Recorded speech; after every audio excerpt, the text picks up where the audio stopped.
రాష్ట్ర ప్రయోజనాల కోసం తగ్గి త్యాగాలు చేసి తెలుగుదేశం పార్టీ ఇబ్బందులు ఉన్నప్పుడు నిలబడి ముందుకెళ్ళాం.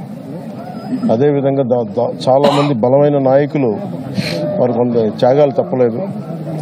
ఆ భాగంలోనే మాకు మండపేట, రామచంద్రాపురం చాలా ఒక 30-40 నియోజకవర్గాలు మా అభ్యర్థులు పెద్దాపురం లాంటి నియోజకవర్గంలో కూడా నేను విత్డ్రా చేయడం జరిగింది. అందరినీ సర్దుకోమని చెప్పాను. దాంట్లో భాగంగానే చాలా బలమైన ప్రజానాయకులు, ప్రజల్లో బలమైన అవగాహన ఉన్న ప్రజా సమస్యల మీద అలాంటి వ్యక్తి వర్మ గారు నా కోసం ఆయన సీట్ని త్యాగం చేశారు. మనస్ఫూర్తిగా వారికి ఈ సందర్భంగా వారికి నా ప్రత్యేక కృతజ్ఞతలు, నమస్కారాలు. ఈ త్యాగం రాష్ట్ర ప్రయోజనాలకే కానీ వ్యక్తిగత ప్రయోజనాలు దాటి చేస్తున్నాం అది. సో మనస్ఫూర్తిగా వారికి కూడా భవిష్యత్తులో ఉన్నత స్థానాలని అధిరోహించాలని దానికి నా కృషి ఉంటుందని కూడా తెలియజేసుకుంటా ఉన్నాను. అలాగే జనసేన కాకినాడ పార్లమెంట్ పరిధిలో పిఠాపురం కూడా దాని తంగెళ్ళ ఉదయ్ శ్రీనివాస్ టీ టైం అధ్యక్షులుగా మన టీ టైం వ్యవస్థాపకుడిగా పేరుంది.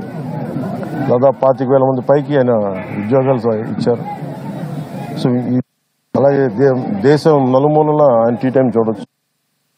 కాకినాడ పార్లమెంట్కి వెళ్తే ఖచ్చితంగా అది ఉపాధి అవకాశాలు కానీ మనకు కావాల్సిన ఓఎన్జీసీ వల్ల జరుగుతున్న కాలుష్యాలు కానీ ఇవన్నీ చట్టసభ మనకి పార్లమెంట్లో బలంగా మాట్లాడగలిగే గళం. ఒక్క తెలుగే కాదు, ఆంగ్ల భాషల్లోనూ హిందీ, తమిళ్లో కూడా నిష్ణాతుడు. అలాంటి వ్యక్తి ఈరోజు నుంచి అభ్యర్థిగా పెడుతున్న కాకినాడ పార్లమెంట్ నియోజకవర్గం నుంచి. ముఖ్యంగా బుర్రా కృష్ణరాజు గారు, భారతీయ జనతా పార్టీ నాయకులు, వారు మనస్ఫూర్తిగా అండగా ఉన్నారు. వారికి ప్రత్యేక కృతజ్ఞతలు తెలియజేసుకుంటున్నాం.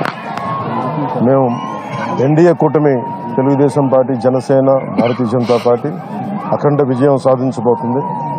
దానికి తార్కాణ నిదర్శనమే ఈ నామినేషన్ వేసే ప్రక్రియ. అలాగే ఏ మీడియానైతే ఈ ప్రభుత్వం నలిపేసిందో ఆ మీడియాకి మేము అండగా ఉంటాం. మీ కష్టాల్లో మేము పాల్గొంచుకుంటాం. మీ కష్టాలకి మేము చేయూతనిస్తాం మనస్ఫూర్తిగా తెలియజేసుకుంటూ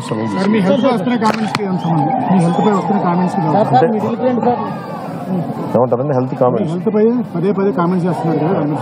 చెప్పాను కదా ఆల్రెడీ.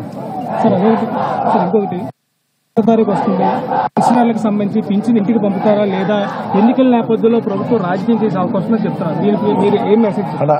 ఇది నిజంగా కనుక చీఫ్ సెక్రటరీ కానీ పోలీస్ అధికారులు కానీ దీనికి అడ్డంకులు కల్పించకపోతే పెన్షన్ ఇళ్ళకే చేరుద్ది. ఖచ్చితంగా. కాకపోతే దీన్ని వాళ్ళు ప్రభుత్వం ఆపాలనుకుంటే ఇది ఖచ్చితంగా ఈరోజు ఈ 1వ తారీఖు ఇంటికి పెన్షన్లు అందకపోతే దాంట్లో ప్రభుత్వం కుట్ర ఉంది.